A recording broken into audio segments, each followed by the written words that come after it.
जितने भी जीव जन और जितने भी मनुष्य हैं वो सब ये चाहते हैं कि हमको सबको आनंद मिले, सबकी खोज है आनंद प्राप्त करने की। और इसी तरह से इतनी मेहनत करते हैं कि आपको आनंद मिल जाएगा। क्या कांक्षा रखते हैं कि अब मिल जाएगा, अब मिलेगा, अब मिल जाएगा, अब मिलेगा। और आनंद यहाँ पे ही है, सुख और आनंद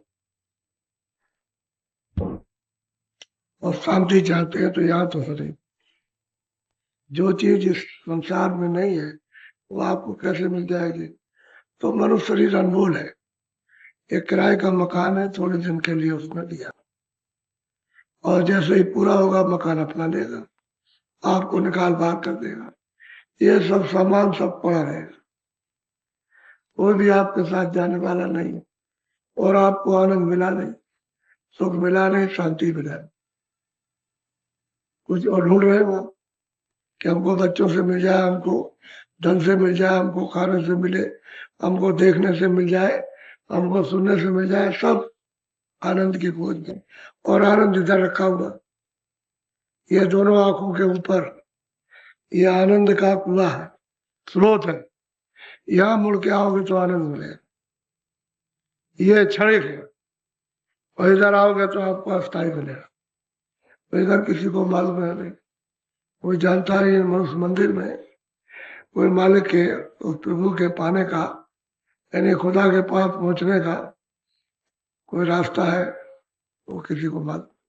जब तक वो महात्मा नहीं मिलेंगे तब तक ये रास्ता मिल नहीं सकता, किसी को नहीं मिलेगा। चाहे वो देसी हो, चाहे बाहर के कोई भी, चाहे पढ़े लिखे हो, चाहे अनपढ़ हो, लेकिन ये है कि रास्ता तो तुम्हारे पास ही सकता है।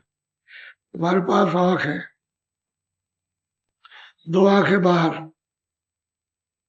दो कान बाहर और दो नाक के सुराख बाहर, और एक आंख अंदर, एक कान अंदर और एक नाक है। ये आपके पास में पहले से, जब से आप मालिक के यहाँ से आए हो तब से ये सब चीजें आपके पास है।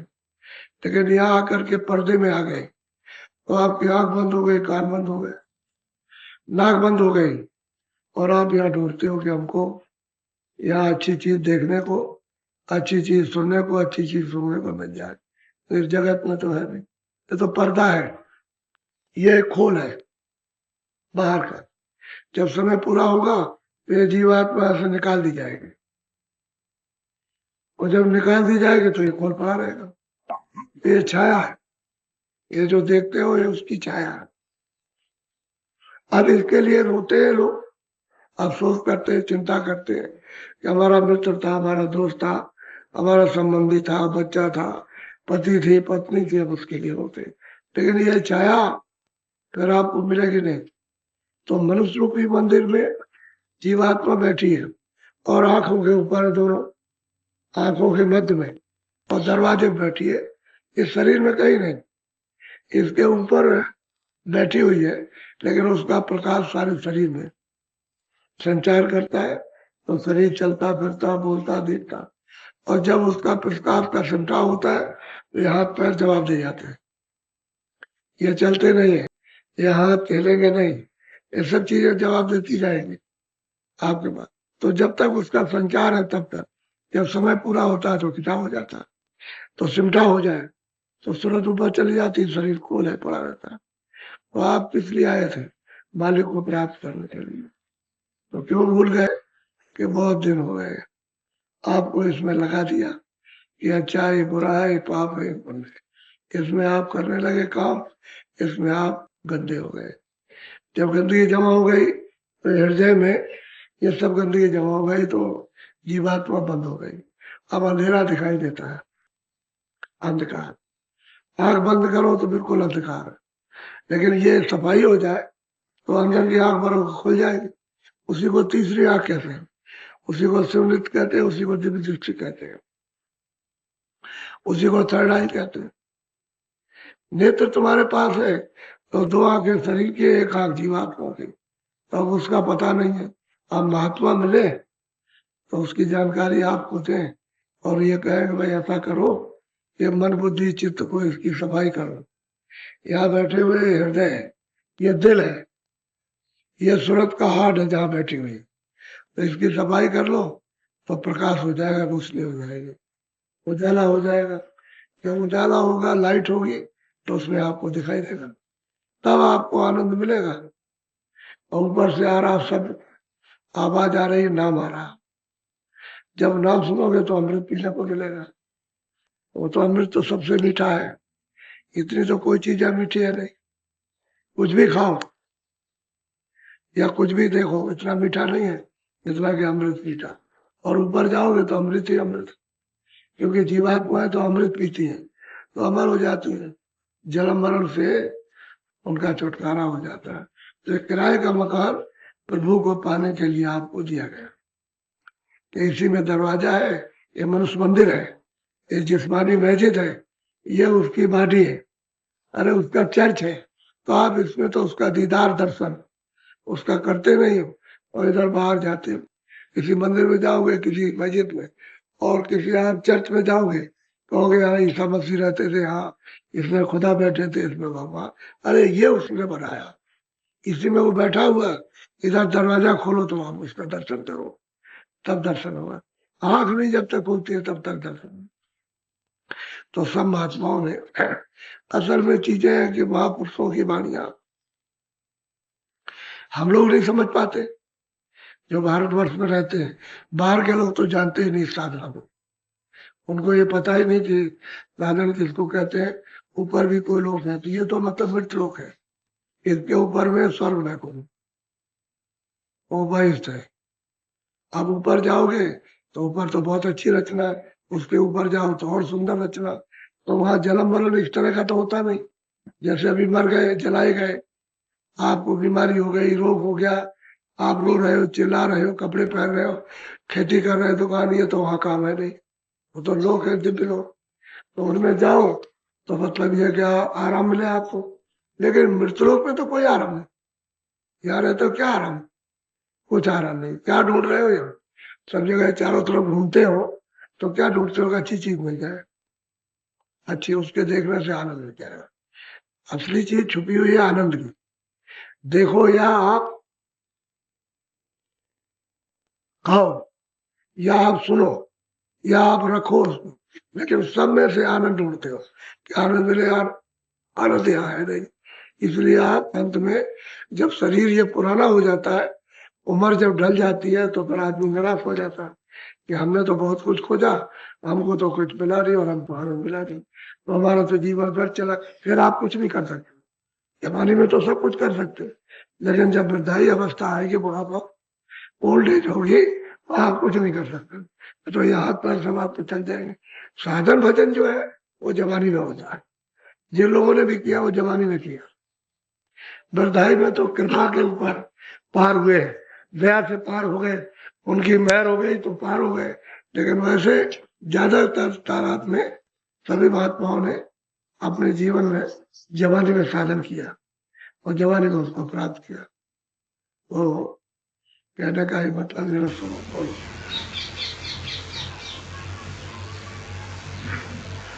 अच्छी तरह से आप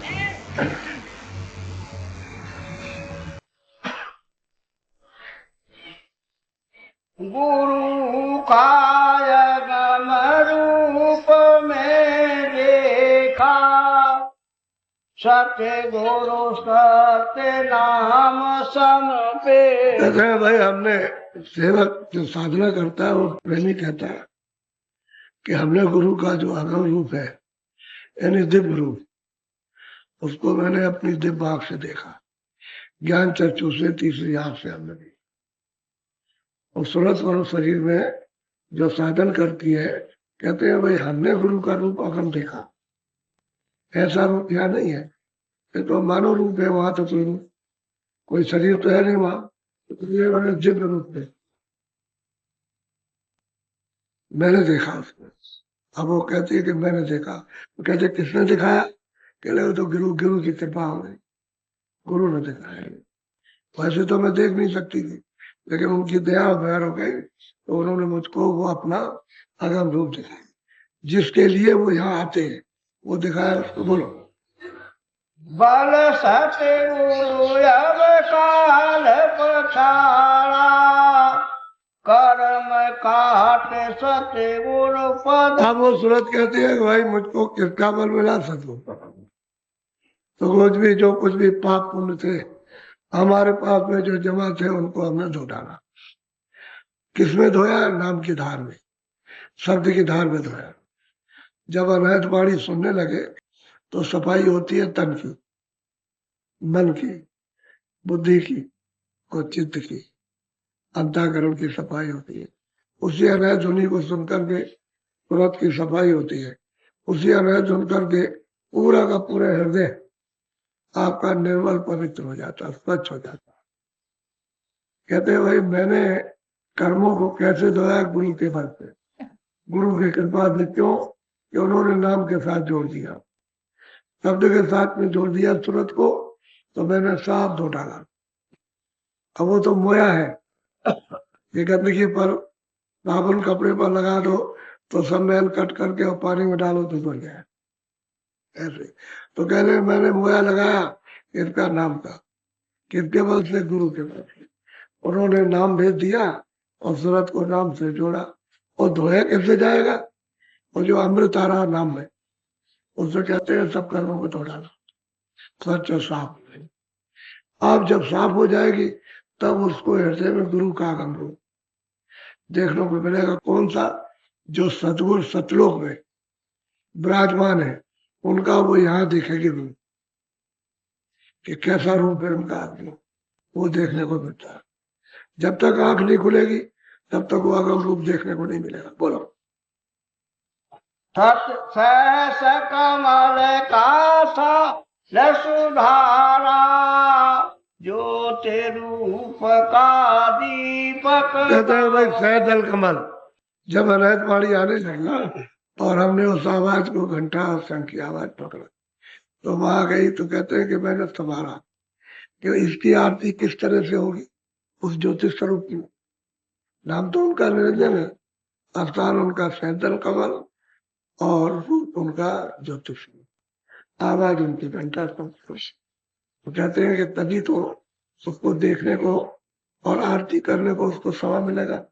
लेकिन उसी निरंजन भगवान के रूप में वो वहां पर, उनका चिन्ह है, गुरु वहां भी बैठे हुए हैं, उसी जगह पर वहां बैठे, उनका भी दर्शन होता है। क्योंकि उसके बगैर तो टिक नहीं सकते, वहां टिकाव नहीं होगा सैदल कमल से। वो रहना उनका जरूरी है। इस नाम के द्वारा उतरे हैं, वही धार नीचे उतर करके आई और आंखों के सामने ठहरी हुई है। तो ये तो ऊपर है, धार तो नीचे रहेगी। जब तक ये सोते रहेगी पशु पंछी में, कीड़े मकोड़े में, आदमियों में, तब तो वो धार बराबर टिकी रहेगी, उसका सिमटाव नहीं होगा। और उसी पर ये टिके हुए सबके सब। तो कहते हैं वहां गुरु का रूप है, उस ज्योतिष स्वरूप में गुरु का रूप है। उनका अलग रूप है और उनका अलग है गुरु का। कहते हैं मैंने आवाज को सुना और कहते हैं कि मैंने फिर आरती करने का साफ सामान तैयार किया। तैयार और कहते हैं ज्योत तैयारी। अब वहां 24 घंटे अखंड आरती और कीर्तन होता रहता है, एक क्षण भी बंद नहीं होता। और जब ये हृदय साफ हो जाए तो 24 घंटे सुनिए आप, यहीं बैठ करके आप इसी जगह सुनते रहिए। और जब चाहे तब देखिए, जब चाहे सुनिए आप, जब चाहे उसको पास में जाइए। 24 घंटे लगातार, सो रहे हो तब भी, जाग रहे हो जब भी, आवाज जब प्रकट हो जाती है और शुद्धि सफाई हो जाती, तुरंत कर्मों को धो डालती है। जो काल का दिया हुआ यह सब सामान और विधान है, उस भार को नहीं आप अपने ऊपर रखोगे, साफ कर दोगे तो हृदय बिल्कुल निर्मल हो जाएगा। तो कहते हैं ज्योत संभाल, ज्योत का दृष्टि से दर्शन दिया और संभाल के देखा, यानी बहुत गौर से उसको देखा। बोलो। दोने घंटा और शंख बजाई, बंक लाल ने। अब वो कहते हैं कि घंटा और शंख, ये जो धुन हो रही थी इन सब धुनों के साथ, उसको छाट लिया और उसको पकड़ के चढ़ी। तो घंटे की आवाज में खींचने की, जैसे चुंबक में कशिश होती है कि लोहे को यानी मतलब खींचता है, ऐसे उस सूरत को वो शब्द खींचता है। जब सफाई हो जाए तो खींच के अपने मिलाता है, ऊपर ले लेता है, उसमें खींच लेता है। कहते हैं कि घंटे की आवाज और जब सुन करके और जब सैदल कमल में पहुंची तो शंख की आवाज आ रही, तो ज्योति का दर्शन हुआ।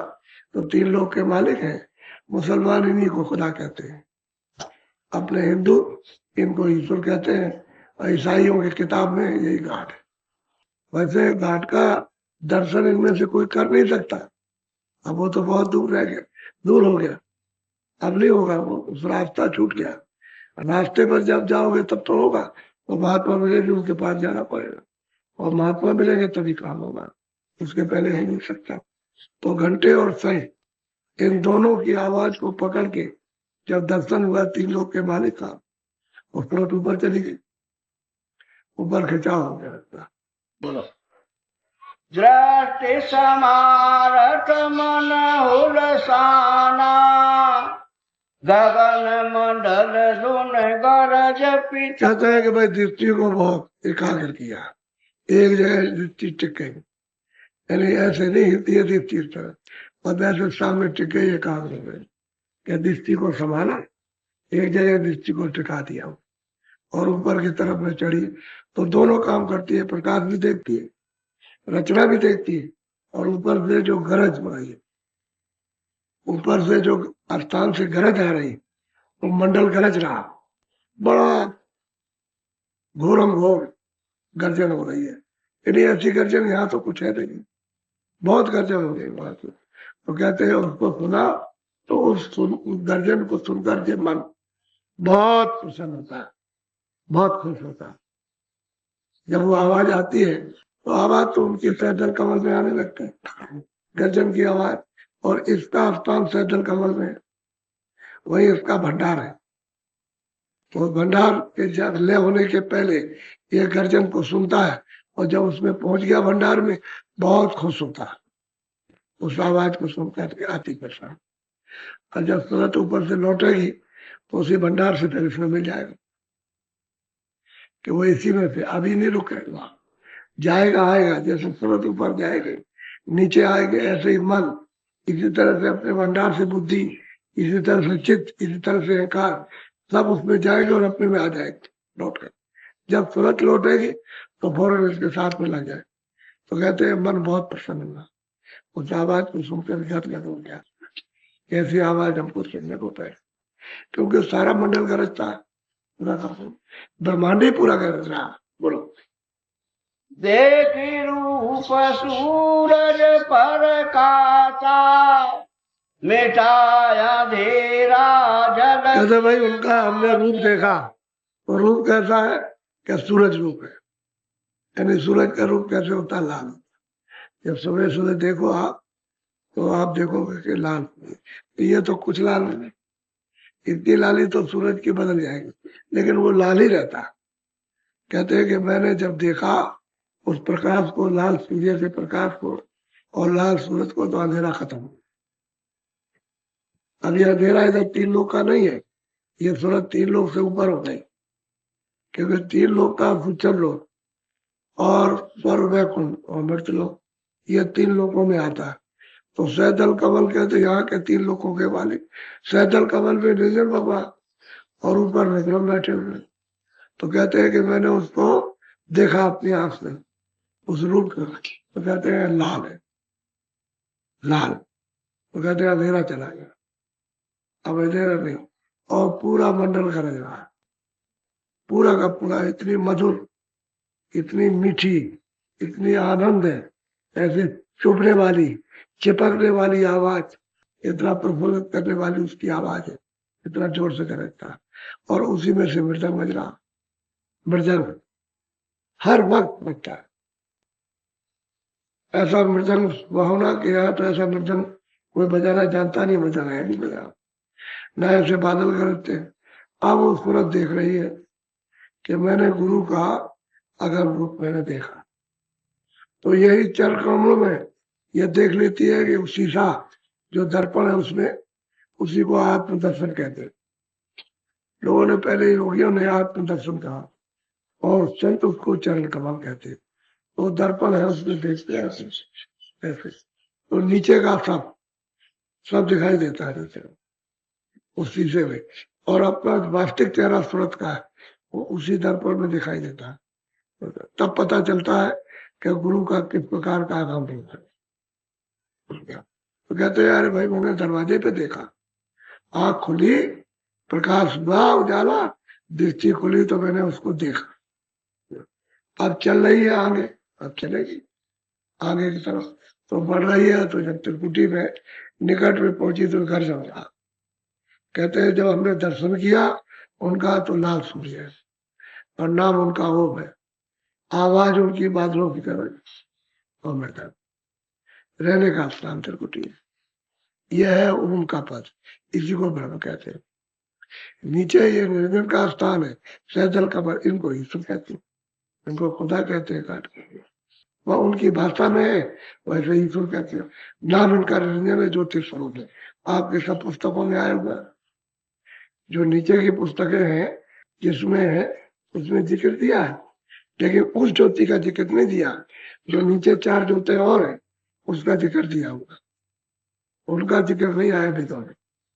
उन्होंने कहा हमने नहीं देखा, जिन्होंने वेद लिखे उन्होंने कहा हमने उसको नहीं देखा, जो हमारा पिता है हमने नहीं देखा। माता को तो देखा है, माता शक्ति को, लेकिन उनको नहीं देखा। नीचे 4 ज्योति और है उनका दर्शन किया, तो उसका तो इशारा किया, लेकिन जो सहजल कमल में उसका इशारा नहीं किया। और सूरत जो संतों के जरिए से, वसीले से, उनके मतलब यह कि दया से, उनकी अनुमति से मार्ग से जाती है, तो इनका दर्शन करती है, साफ देखती है। बहुत बड़ा सहजल कमल है, कहने को तो छोटा मालूम होता है। अब आपको उसका अनुमान क्या कराए, सूरज इधर से निकलता है इधर डूबता है, इसके लाख हिस्से कर दिए जाए तो उससे भी बड़ा उनका शरीर है, इससे भी बड़ा ये शरीर, यानी इतना बड़ा उनका शरीर। तो वो सहजल कमल में बैठे हुए, उनकी क्या तारीफ की जाए। तारीफ करने की कोई चीज हो तो तारीफ की जाए, अब इशारा किया जाता है। तो अब ये कोई आदमी सोच भी नहीं सकता कि भाई उनका इतना शरीर जिसमें इतना बड़ा उनका जिस्म, तो इतनी ऊंची मंजिल पे बैठे तो उनके सामने तो ये कुछ भी नहीं। उसी बूंद का, यानी उसी बूंद की कण का ये सब पसारा है, ये जो कुछ भी है देख रहे हैं, उसी बूंद की कण का पसारा है ये। वो तो बहुत बड़ा, उसका देश तो बहुत बड़ा। बोलो पाया तम पट अब भारी रंकार। अब जब उनका वहां पर त्रिकुटी में ओम का ब्रह्म का साक्षात्कार हुआ, तो उनका तो पूरा उन्होंने बताया कि लाल रूप है उनका, लाल सूर्य है उनका, तो सब बताया। कहते हैं ऊपर में है गुरपद, उसको कहते हैं आत्म तट, गुरपद, वो गुरपद है। कहते हैं जब उसको हमने देखा उसको, तो फिर वहां से ऊपर से आवाज आ गई, रंकार पुरुष की आवाज आ गई।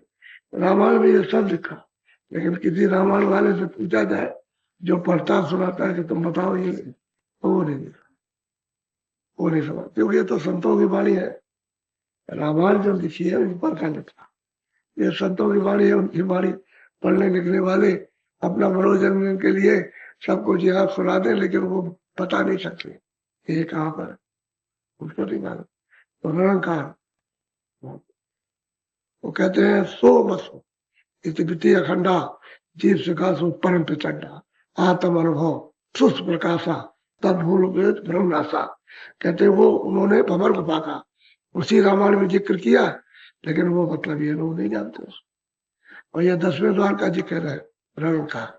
तो कहते हैं कि जब गुरपत का दर्शन हुआ तो आवाज आ रही ऊपर की, अब उसको पकड़ लेगी, और पकड़ के जब चलेगी उस मैदान में, तो श्वेत ही श्वेत मैदान है, वहां मतलब कोई लाल नहीं है, कोई मिलोरी नहीं, आकाश की नीली पीली, स्वर्ग सफेद है, कोई मिलोरी वहां पर नहीं, न स्वर्ग में कुंड की न मतलब, श्वेत ही श्वेत है, पूरी रचना श्वेत सफेद है। अब वो शब्द को सुन करके और कितना मस्त मगन तुरंत होती है, और अपने रूप को धारण करती है। जो सूरत का वास्तविक रूप, सूरत जिस रूप में उसको धारण कर लेती है, यही से उसका अवतार हुआ नीचे, क्योंकि नीचे ब्रह्म है, ऊपर में पार में, तो सूरत का यही से अवतार हो गया नीचे। जब यहाँ से उतरी है तो अलग कर दी गई, तभी तो इसके ऊपर झिल्ली डाल दी, झिल्ली कहते हैं बारीक पर्दा, उसके ऊपर में डाल दिया, तो सुरतों को ये तो एहसास नहीं हुआ, उनको कोई देखने में, कोई सुनने में या सुनने में कोई दिक्कत नहीं, लेकिन पर्दा डाल दिया उन्होंने, और वो ये शब्द स्पर्श रूप रस गंध, तो इसका फायदा पड़ गया। अब इसको, इसका वो अनुभव करने लगे, और शब्द रूप छूट गया उसका, जो शब्द था उसका, जो शब्द रूप थी, वो तो सूरत का छूट गया। इस जानकारी में आई शब्द इसका स्वरूप रस, इसका बोध, इसका ध्यान है, नीचे आए तो कपड़ा डाल दिया। तो हम कहते हैं कि भाई ऊपर में गुरपद पाने पर, आत्म पद पाने पर उधर से रंगकार सुना रहे हैं। बोलो। चंद्र चांदनी चौक निहारा, श्वेत श्वेत पद श्याम निकार। कहते हैं श्याम याम सब निकाल दिया, कहते हैं चांदनी, बिल्कुल ऐसे इतनी चांदनी है जैसे कि क्या उसका कोई वर्णन करेगा, और सफेद सफेद है। वहां कोई कहे कि भाई कोई श्याम होगा, काला पीला, कोई सुर, कोई लाल होगा, तब रचना ही सफेद है, बाहर में उनकी पूरी रचना सफेद ही सफेद है, श्वेत श्वेत है रचना। अब सूरत मतलब ये उस शब्द को पकड़ के जाती है, तो जैसे ये चलेगी तो कहते हैं हम तो उसको देख रहे हैं, उस चांद चौकनी को, चांद को, उनका चांद का ही रूप है, शीतल रूप है, ठंडा, गर्म रूप है, ठंडा, गंभीर प्रकाश से छटका नहीं है, इनका तो सबका छटका है, झिलमिला प्रकाश है, और उसका बना हुआ गंभीर है, उसमें मतलब यह आंखें तिलमिलाती नहीं है, इनके प्रकाश में तो तिलमिला जाती, उनके प्रकाश में ही तिलमिलाती, गंभीर स्थिर और श्वेत है, सफेद। कहते हैं हमने उसको निहारे, निहारने कहते हैं देखा सुंदर। तो जब चलेगी आगे की तरफ में, तो वही मतलब ना कहीं पर तो मानसरोवर, मानसरोवर बहुत, झील कहो, तालाब कहो, बहुत बड़ा, उसमें सुरते सब नहाती है जाने बाद, वहां जो रहती है वो भी स्नान करती है। अब ये जाएगी नहाएगी तब उनका रूप पकड़ेगी, जो और सुरते रहती है हंस रूप में, तो फिर वो हंस रूप हो जाएगी नहाने के बाद में। जब तक उस तालाब में नहाएगी नहीं, तब तक उनका रूप नहीं निकलेगा सफेद श्वेत, जैसा वहां की सुरतों का रूप वैसा ही इस सूरत का जो यहाँ बैठी है उसका भी निकल जाएगा, उसी तरह का सफेद रूप हो जाए। तब इसमें कितना प्रकाश होता है, ब्रह्म से ज्यादा सूरत का प्रकाश, और ईश्वर से ज्यादा सूरत का प्रकाश, इतना प्रकाश उसमें होता है। इसलिए तो इनकी शक्ति बढ़ जाती है, विशाल हो जाती है सूरतों की। तभी तो साधकों ने बयान किया कि इस शक्ति के सामने कोई टिक नहीं सकता। तभी तो महापुरुषों को इतना वर्णन किया है कि इनको कोई पहचान नहीं सकता, कोई जान नहीं सकता कि क्या है। जो जानेगा वही पहचानेगा, वही समझेगा, और बाकी लोग इसको नहीं समझ सकते, इतना प्रकाश है। अब यही सुरतें उठ करके वहां पहुंच जाए तो इनमें भी वही प्रकाश हो जाता।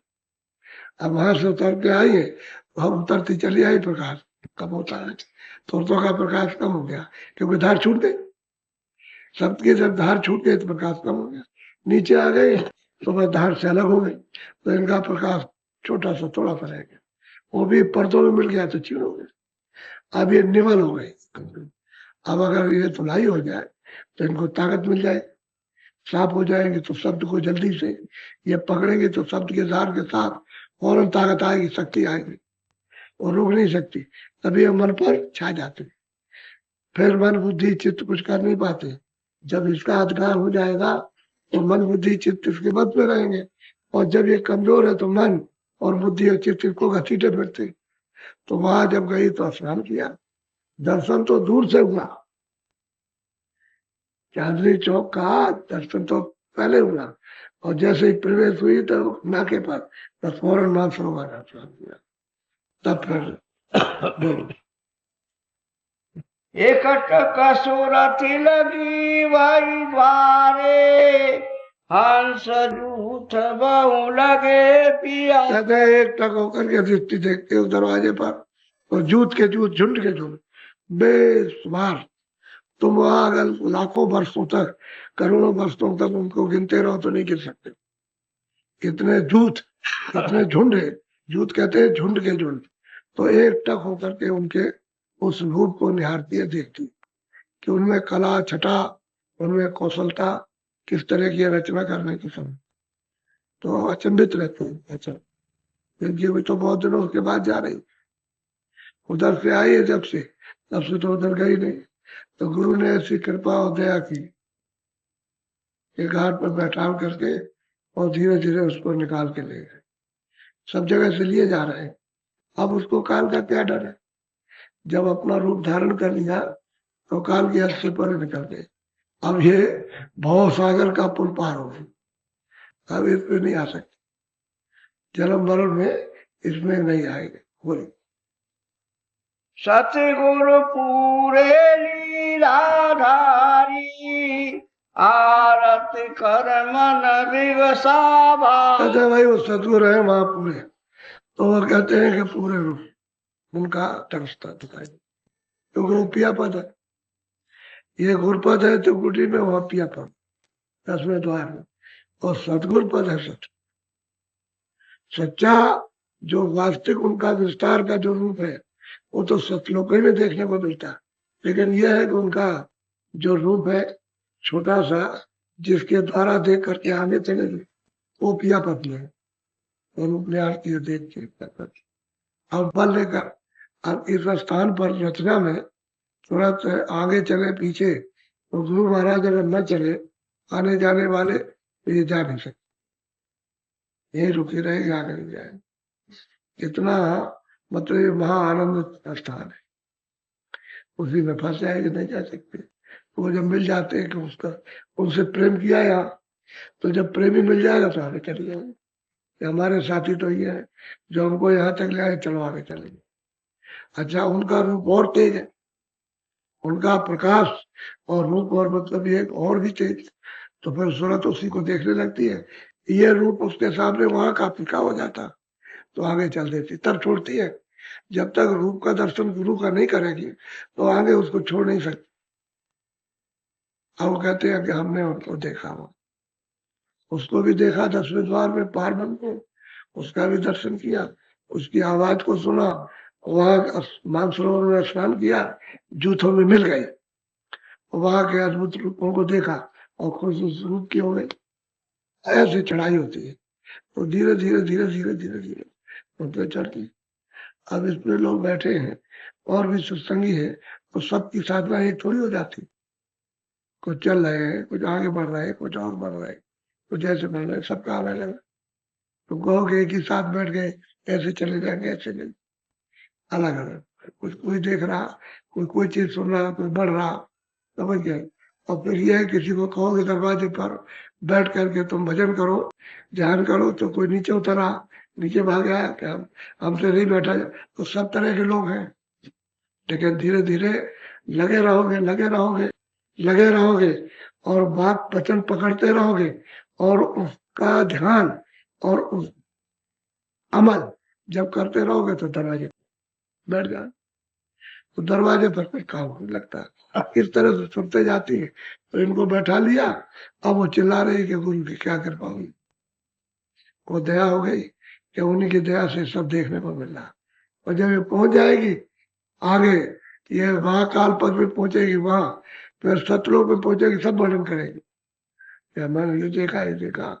किसने दिखाया? गुरु ने दिखाया। गुरु की बात। कोई आदमी पूछे भाई आप कितने रात तक बताया, तो हम तो सीधा ही कहेंगे कोई हमको किसी मुहूर्त में छोड़ी, और गुरु मनुष्य शरीर में मिले, उन्होंने बताया रात में, उन्होंने कहा कि ऐसा करो इस तरह से, तो उसको किया गया। अब जो भी अपने बल से, अपनी बुद्धि से, या जो भी भाव से हो सकता है उसको किया, पूरा तो नहीं कर सकते, पूरा तो नहीं, मतलब अब उनके सामने पूरा क्या करेंगे, वो तो जब दया करेंगे तभी कुछ होगा। और तब भी है साधक अपने को ये कहता है मैं तो कुछ नहीं हूँ, मैं तो मतलब ये सबसे छोटा और अधीन उनके, और वही सर्वशक्तिमान है दयावान, वही ये है। इस तरह से ये सूरतें महापुरुषों के उस दया और मत को लेकर, रास्ते को लेकर के, और दया की भीख मांग के चढ़ जाते, उनके साथ चलती जाती है, बढ़ाती है। वो तो कहीं भी साधना करे, मान लो कोई अमेरिका में रहता है, कोई चीन जापान में रहता है, कोई कहीं किसी प्रांत में रहता है, तो वहां उनके जाने के लिए क्या, वो कुछ नहीं है, वो तो ऊपर में बिल्कुल सामने एकदम से ये ऐसा इतना से दिखाए, ये सारा संसार इतना से दिखाई दे ऊपर, वहां कहा जाना, ये तो तुम्हारी ये बुद्धि है, और ये आगे वहां जाना है, उनको वहां कहा पे जाना, वो तो वहीं से सब देखते हैं ऐसे। तो दया तो मिलेगी, कौन कर रहा कौन नहीं करता, कौन मतलब है चढ़ रहा किसको क्या करना, मतलब तभी तो दया होती है। उनके पास खजाना नहीं होगा अपार, तो क्या देंगे वो, कुछ नहीं दे सकते।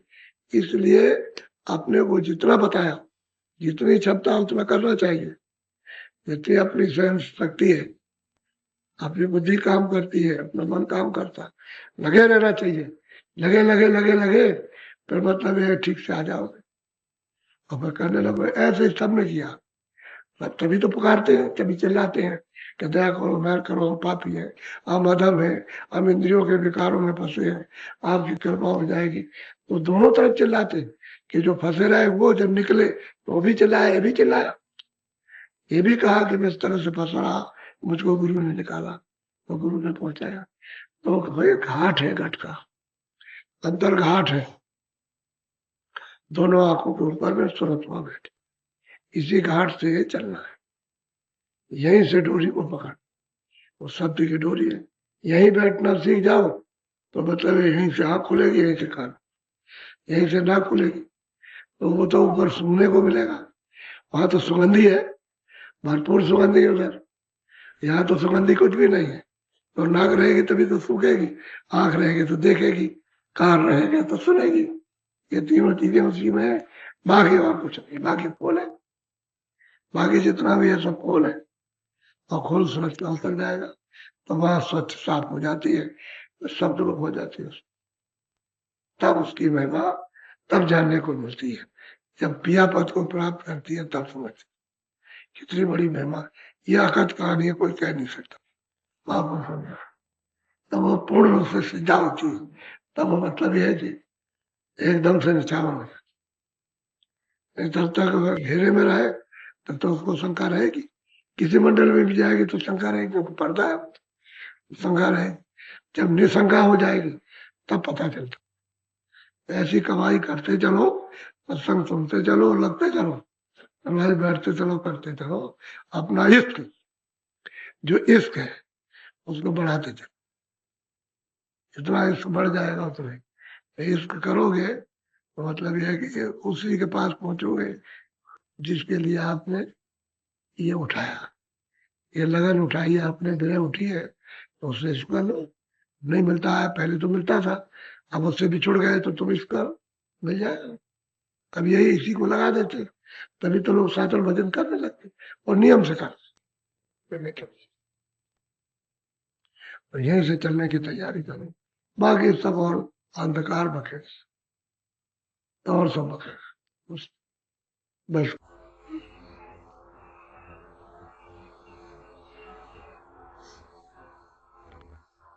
आज थोड़ा सा पहले बैठ गए, आधा घंटा पहले, इसलिए कि बहुत से लोग जयपुर से आए तो जाने वाले हैं, उन्होंने कहा कि हम सत्संग सुन के जाएंगे, तो सत्संग हो गया। अब आप लोग जयपुर वाले उठो, वो जो बैठे हो, जो जाने वाले हो तो चले जाओ, मैं इनको भजन पे बैठाऊंगा, बाकी लोग यहाँ भजन करेंगे थोड़ा। उठ जाओ, जयपुर के लोग जाने वाले, उठ जाओ। अच्छा, बाकी लोग भजन पे बैठ जाओ, बाकी लोग भजन पे बैठो, बैठ जाओ, थोड़ा भजन करो।